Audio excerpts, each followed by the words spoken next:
మన ధర్మాన్ని మనం నిర్వర్తించాలి. భగవద్గీత నుంచి ఎవరు చెప్పినా డూ యువర్ డ్యూటీ. కర్మలు చేయటానికి హక్కు గలదు. కానీ ఫలితం అందు లేదు. కానీ ఫలితం కర్మలు బట్టే ఉంటది. అందుకని పుట్టగానే మనం ప్లేయర్స్ అది గ్యారంటీ. ఇప్పుడు మనకి 2 చాయిసెస్ ఉన్నాయి. అదేంటో తెలుసా అండి? ఫైనైట్ గేమ్ ఆడతారా?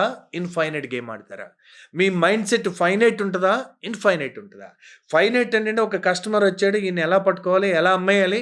అక్కడితో అయిపోయింది. ఆ తర్వాత మళ్ళీ ఆ కస్టమర్‌కి అతను సాటిస్ఫై అయ్యాడా? లేదా?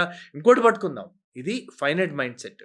కానీ మనం ఇన్‌ఫైనైట్ మైండ్ సెట్ మనం ఎక్కడైతే ఒక పర్పస్ ఉందో మనం ఏ వ్యక్తిని ఏ యొక్క వన్ సర్వీస్‌ని, వన్ కస్టమర్‌ని గ్రాంటెడ్ తీసుకోము లైఫ్‌లో.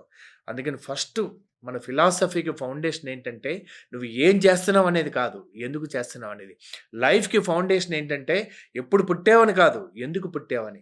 This why makes all the difference in life and business.